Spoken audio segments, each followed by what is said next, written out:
أهلا بيكم. النهاردة هنغوص شوية في عالم العطور، بس مش من ناحية الروائح الحلوة اللي بنشمها وخلاص. لأ، الموضوع أعمق من كده بكتير. بالظبط. هنتكلم عن القيود، التحديات، الحاجات اللي ورا الكواليس، واللي بتخلي صناعة العطر دي معقدة جدا. فعلًا، يعني كأنِّك بتطلب من فنان يرسم لوحة تحفة، بس بتقول له استخدم الألوان دي بس، ولازم تكون آمنة 100% وسعرها قليل والكل يحبها. معادلة صعبة. المصادر اللي معانا بتفصل الضغوط دي. هدفنا نفهم إزاي كل ده بيأثر في الآخر على إزازة البرفيوم اللي في إيدينا. خلّينا نبدأ بأهم حاجة يمكن، الصحة والسلامة. أيوة، دي أكيد الأولوية.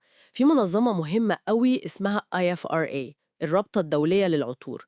هي دي اللي بتحط القواعد. والمصادر بتدّي أمثلة كتير على مواد ممكن تكون طبيعية جدًا ومعروفة، لكن عليها قيود. زي إيه مثلا؟ زي مثلًا زيت البرغموت، ريحته تجنن ومنعشة صح؟ طبعا. بس اكتشفوا إنه ممكن يعمل حساسية للضوء، يعني لو حطيتيه وخرجتي في الشمس ممكن يسبب مشاكل للجلد، عشان كده استخدامه محدود بنسب معينة. ياه، ده حتى الحاجات الطبيعية مش دايما آمنة تماما يعني. بالظبط كده.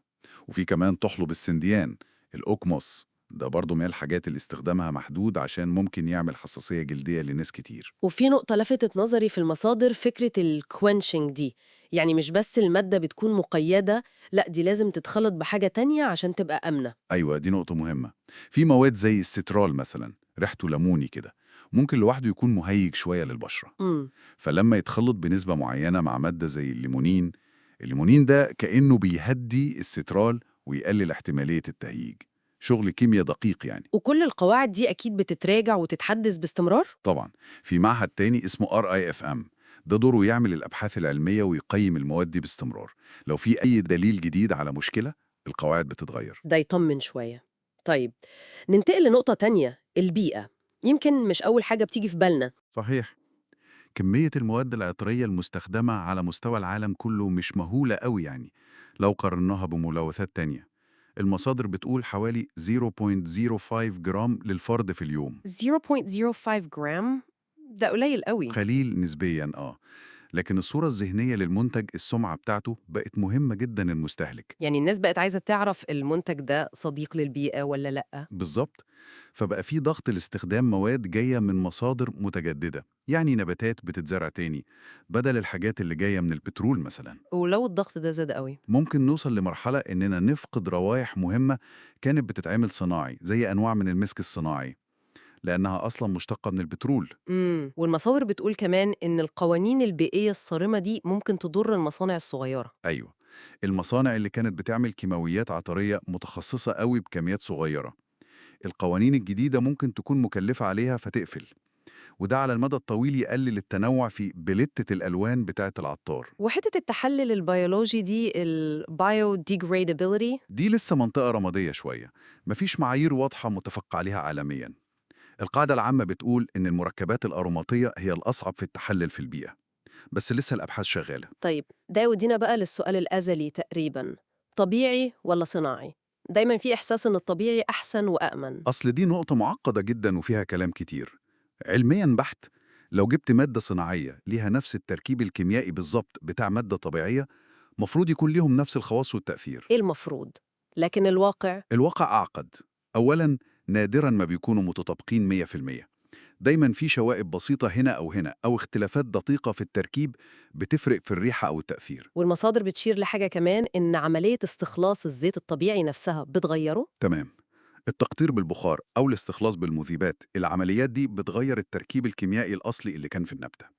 يعني اللي بنشمه كزيت ورد طبيعي مش هو نفسه اللي كان جوه الوردة بالظبط. غريبة دي. وكمان المواد الطبيعية تركيبها أصلا معقد بشكل لا يصدق.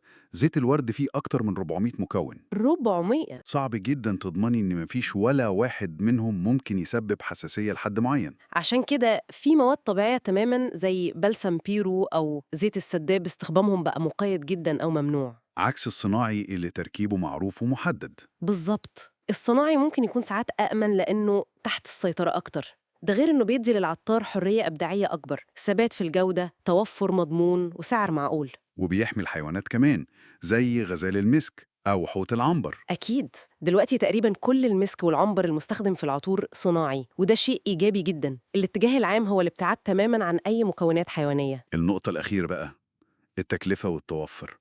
المصادر بتقول حاجة مدهشة، إن سعر العطور فضل ثابت تقريبا لعقود طويلة. أيوة، دي حقيقة غريبة فعلا. في الوقت اللي كل حاجة تانية بتغلى، أسعار كتير من المواد العطرية الأساسية فضلت مستقرة نسبياً. إزاي ده حصل؟ سببين رئيسيين غالباً: التطور الكبير في تكنولوجيا التصنيع الكيميائي، والمنافسة الشديدة جداً بين الشركات الكبيرة المنتجة للمواد دي. بس ده أكيد خلق ضغط على العطارين نفسهم. ضغط رهيب. مطلوب منهم يعملوا أحسن ريحة ممكنة بأقل تكلفة ممكنة. المعيار مش سعر الكيلو من المادة، لأ، المعيار هو تكلفة التعطير للمنتج النهائي. يعني محتاج كام جرام من المادة دي عشان تدي التأثير المطلوب في كيلو شامبو مثلا. فالعطار الشاطر هو اللي يعرف يجيب أفضل تأثير بأقل كمية وتكلفة. بالظبط. ده غير تحدي التوفر بقى، لو مادة طبيعية نادرة أو لو حصل طلب عالمي مفاجئ وضخم على مكون معين. زي ما حصل مع الباتشولي زمان. أيوة، لما شركة كبيرة استخدمته بكميات ضخمة في معطر ملابس، سعره نط في السماء وما بقاش متوفر بسهولة في فترة. يعني الموضوع فعلا شبكة معقدة ورا كل ريحة بنشمها، قيود صحة وسلامة صارمة،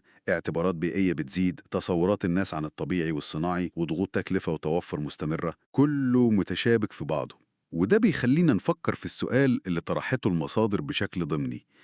لو عرفنا إن عملية استخلاص العطر الطبيعي بتغيره كيميائياً عن أصله في النبات، وإن البديل الصناعي ممكن يكون بنفس الجودة وأحياناً أكتر أمان واستدامة، يا ترى إيه المعنى الحقيقي اللي بندور عليه في كلمة طبيعي في عالم العطور ده؟ امم سؤال مهم فعلا. وهل الأهم هو مصدر المكون نفسه ولا النتيجة النهائية، يعني الريحة نفسها، تأثيرها وأمانها على صحتنا وعلى البيئة؟ ده اللي يمكن محتاجين نفكر فيه أكتر.